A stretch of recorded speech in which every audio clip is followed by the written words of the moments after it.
सभी ज्योत प्रेमियों के लिए मेरा सादर नमस्कार।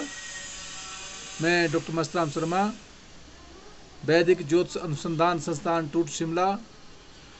साप्ताहिक भविष्यफल द्वादश भाव में गोचरीय प्रभाव ग्रहों का राशि के आधार पर।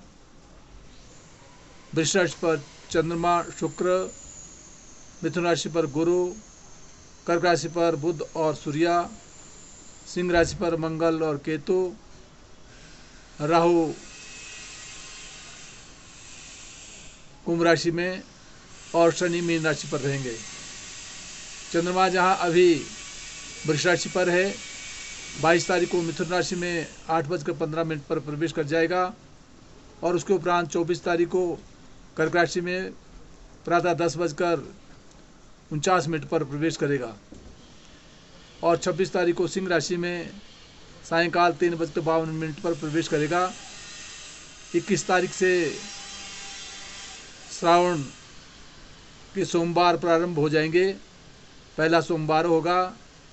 सभी के लिए रुद्री का पाठ करना चाहिए और साथ जो है शिवार्चन करना चाहिए और शिव की स्तुति करते रहना चाहिए। महामृत्युंजय के मंत्र का जाप करें, मंगलमय रहेगा। और 26 तारीख को शुक्र जो है जहां अभी वृष राशि पर है, मिथुन राशि पर प्रवेश कर जाएगा। इस सप्ताह शनि का और मंगल का आपस में खड़ाष्टक बना रहेगा और राहु और मंगल का समसप्तक बना हुआ है, इसलिए अनेक प्रकार की घटनाएं घटने का योग बन रहा है। सावधानी रखनी होगी। मेष राशि के जातक के लिए समय अनुकूल चला है। शिक्षा के क्षेत्र में सफलता मिलेगी। संतान उत्पत्ति के योग बन सकते हैं और साथ मान और सम्मान प्रतिष्ठा बने रहेगी। धन का आगमन होगा। वृष राशि का जातक, उसका स्वामी ग्रह शुक्र ग्रह स्वागृह होकर विराजमान है, इसलिए मान सम्मान प्रतिष्ठा के साथ अर्थ की प्राप्ति भी होगी। और दाम्पत्य जीवन का स्वामी मंगल ग्रह की स्थिति अपने से चतुर्थ स्थान में है, जो जमीन जायदाद और प्रॉपर्टी के क्षेत्र में लाभ की ओर अग्रसर करेगा। मिथुन राशि का जातक, उसका स्वामी ग्रह बुध ग्रह की स्थिति अपने से द्वितीय स्थान में है। धन का आगमन होगा, परंतु आंख संबंधी रोगों से सावधानी रखनी होगी। और साथ जो है जहाँ मिथुन राशि के जातक के लिए दाम्पत्य जीवन का स्वामी गुरु की स्थिति राशि पर ही है, इसलिए मान सम्मान और प्रतिष्ठा के साथ व्यापार के क्षेत्र में और पारिवारिक के क्षेत्र में भी विशेष सफलता मिलेगी। कर्क राशि का जातक, उसका स्वामी ग्रह चंद्रमा की स्थिति अपने से एकादश स्थान में है, जो आर्थिक लाभ की ओर संकेत कर रहा है। द्वितीय स्थान में मंगल का होना आंख संबंधी रोगों से सावधानी रखनी होगी। और विशेष करके जहाँ दाम्पत्य जीवन का स्वामी शनि की स्थिति अपने से नवम भाव में बनी हुई है, इसे धर्म कर्म की तरफ रुचि रखेंगे तो सौहार्द में वातावरण बना रहेगा और आगे लाभ भी मिलेगा। सिंह राशि का जातक, उसका स्वामी ग्रह सूर्य अपने से द्वादश स्थान में है, इसलिए शारीरिक स्वास्थ्य का विशेष ध्यान रखना होगा। बाह्य स्थान की दौड़ धूप होती है, यात्राओं के योग बनेंगे। और साथ दाम्पत्य जीवन का स्वामी शनि अपने से अष्टम में है और साथ आजकल शनि का अठैया भी चला है, इसलिए पारिवारिक जीवन में और व्यापारिक क्षेत्र में विशेष सावधानी के साथ आगे बढ़ना होगा। स्वास्थ्य का ध्यान रखना होगा। कन्या राशि का जातक, उसका स्वामी ग्रह बुध ग्रह की स्थिति अपने से एकादश स्थान में है, आर्थिक लाभ की ओर संकेत कर रहा है।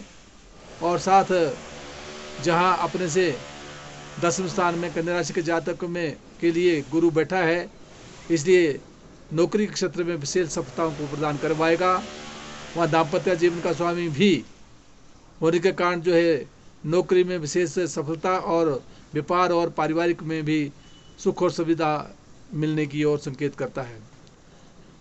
तुला राशि का जातक, उसका स्वामी ग्रह शुक्र ग्रह की स्थिति अपने से अभी षष्ठ स्थान में है। स्वास्थ्य का ध्यान रखना होगा, परंतु 26 तारीख के उपरांत समय अनुकूल आएगा और धर्म और कर्म की तरफ रुचि बढ़ेगी, मान सम्मान प्रतिष्ठा बढ़ेगी। वृश्चिक राशि का जातक, उसका स्वामी ग्रह मंगल ग्रह की स्थिति अपने से 10वें भाव में राजपक्ष से मान सम्मान प्रतिष्ठा को प्रदान करवाएगा। वहाँ चतुर्थ स्थान में राहु विराजमान है, इसलिए कहीं जमीन जायदाद और प्रॉपर्टी के क्षेत्र में और माता के लिए कुछ कष्ट उत्पन्न हो सकता है, विशेष ध्यान देना होगा। वहाँ दाम्पत्य जीवन में जहाँ शुक्र विराजमान है और स्वगृही होकर विराजमान है, इसलिए व्यापार और पारिवारिक क्षेत्र में विशेष सफलताओं के साथ आगे बढ़ेंगे। और उपरांत ये शुक्र जो है 26 तारीख के उपरांत जो है, जब ये मिथुन राशि में प्रवेश कर जाएगा, अपने से अष्टम में रहेगा, तो विशेष करके दाम्पत्य जीवन में और व्यापार के क्षेत्र में लगभग 20-25 दिनों तक कुछ उलझने आ सकती है, विशेष ध्यान देना होगा। धनुराशि का जातक, उसका स्वामी ग्रह गुरु ग्रह की स्थिति अपने से 7वें भाव पर है। दाम्पत्य जीवन में होने कारण जो दाम्पत्य सुख और व्यापार में विशेष सफलता की ओर संकेत कर रहा है। वहाँ पूर्ण दृष्टि से गुरु राशि को भी देख रहा है, इसलिए मान सम्मान प्रतिष्ठा बनी रहेगी, शारीरिक स्वास्थ्य अच्छा रहेगा और भाइयों के साथ सौहार्दमय वातावरण के साथ आगे बढ़ सकते, क्योंकि राहु तृतीय स्थान में होने कारण कदापि भाइयों के बीच में वाद विवाद से सावधान रखने की ओर संकेत करता है।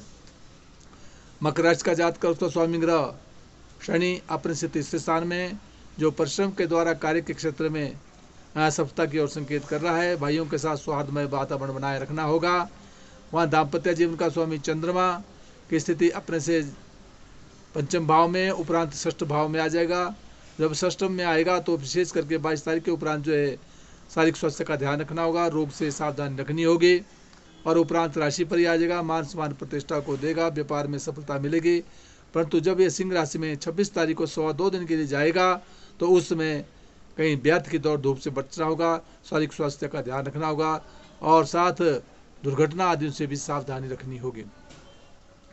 कुंभ राशि का जातक, उसका स्वामी ग्रह शनि अपने 2 स्थान में है।